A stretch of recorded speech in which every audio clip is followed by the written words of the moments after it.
पाठ 8 पोंगल। पाठ परिचय चैप्टर इंट्रोडक्शन।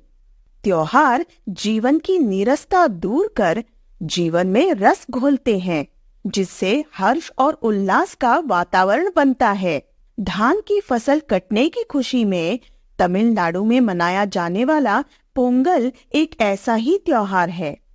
पाठ का उद्देश्य। Chapter objective. कौशल, वाचन, श्रवण, पठन पाठन, मौखिक व लिखित प्रश्नोत्तर। पाठ से आगे चिंतन और मनन। व्याकरणिक, द्वित्व व संयुक्त व्यंजन। वाक्य प्रयोग की के प्रयोग द्वारा रिक्त स्थान भरना। विषय संवर्धन गतिविधियां। जीवन कौशल, रचनात्मक कौशल, समस्या समाधान। शिक्षा। हमें सभी त्योहार मिलजुल कर खुशी खुशी मनाने चाहिए। भारत को त्योहारों का देश कहा जाता है। इस देश में शायद ही कोई महीना ऐसा हो जिस महीने में कोई पर्व त्योहार न मनाया जाता हो। पोंगल तमिलनाडु में मनाया जाने वाला एक प्रसिद्ध त्योहार है, जो तई नामक तमिल महीने की पहली तारीख को मनाया जाता है। तमिलनाडु में धान की फसल समेटने के बाद लोग खुशी प्रकट करने के लिए पोंगल का त्योहार मनाते हैं। यह दिन जनवरी के मध्य में आता है। पोंगल उत्तरायण के आरंभ का सूचक है। उत्तरायण का अर्थ है सूर्य का उत्तर दिशा में गमन। पोंगल के पहले और बाद वाले दिन का भी पोंगल जितना ही महत्व है। पोंगल के पहले वाले दिन को बोगी कहते हैं। इस दिन लोग घर की सफाई करते हैं, पुरानी और बेकार चीजों को फेंकते हैं या जला देते हैं। पोंगल से पहले सारी रात लोग बेकार चीजों की होली जलाते हैं। चीजों को जलाते हुए लड़के छोटे छोटे ढोल पीटते रहते हैं। इस ढोल को तमिल में बोगी पोट्टू कहते हैं। ये ढोल इसी दिन के लिए बनाए जाते हैं। सांझ को जब घर में सफेदी हो चुकी होती है, तब फर्श को रगड़ रगड़ कर धोया पोंछा जाता है। चावल के आटे से फर्श पर कुछ आकृतियां बनाई जाती है, जिन्हें कोलम कहते हैं। कोलम नई फसल के चावल से बनाते हैं, इसलिए इसका विशेष महत्व है। कोलम के सुर्ख आटे को पानी में घोलकर उससे प्रत्येक कमरे के भीतर दीवारों के साथ साथ पट्टियां बनाई जाती हैं।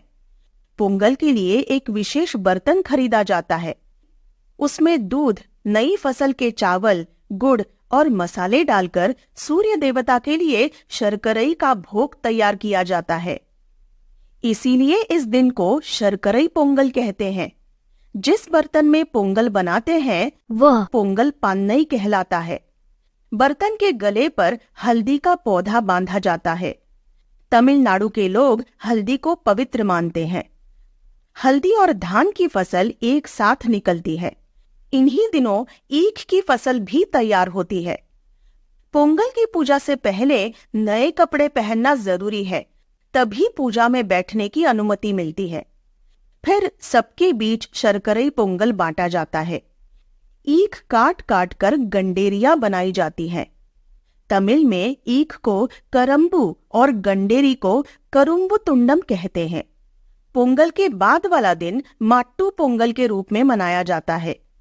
इस दिन पशुओं के प्रति कृतज्ञता प्रकट की जाती है, क्योंकि सारे साल वे ही परिवार की सेवा करते हैं। गायों के मस्तक पर हल्दी कुमकुम लगाई जाती है। उनके गले में पुष्पहार डालकर उनकी पूजा की जाती है। उसके बाद उन्हें पोंगल खिलाया जाता है। खेतों में काम करने वाले लोग बैलगाड़ियों, हलों और दूसरे औजारों, हथियारों पर रंग रोगन करते हैं। बैलों की सींगों को घिस घिस कर नोकदार बनाया जाता है। उन पर रंग रोगन लगाकर उनकी नोकों पर धातु के छल्ले मढ़ दिए जाते हैं। ये तैयारियां होती है मंजी बिरट्टू के लिए। रंग बिरंगे सींगों वाले बैल गले में मनके और घंटियां टंटनाते हुए गलियों में दौड़ते हैं। उनके पीछे युवकों के झुंड चलते हैं। कभी कभार कोई युवक किसी बैल को घेर कर उसकी पीठ पर सवार हो जाता है। कुछ फासले तक उसे दौड़ाने के बाद वह बैल के गले में बंधी रुपयों की थैली उतार लेता है। रुपए उसी युवक के हो जाते हैं। पर सब बैल इतनी आसानी से काबू में नहीं आते। कुछ बैल तो बड़े उग्र होते हैं। अगर कोई उनके निकट जाकर उनकी सवारी करने की कोशिश करता है या उनके गले में पड़े फूलों के हार या रुपयों की थैली उतारना चाहता है तो वे भड़क उठते हैं। फिर भी कई लोग अकेले ही या मिलजुल कर बैलों से टक्कर लेते हैं। बहुत ही रोमांचक दृश्य देखने को मिलता है। सायंकाल ग्राम देवी के मंदिर परिसर में महिलाएं पूजा करने जाती हैं। इसके बाद शुरू होती है बैलगाड़ियों की मनोरंजक दौड़, जिसमें सभी आयु वर्ग के लोग उत्साहपूर्वक शामिल होते हैं।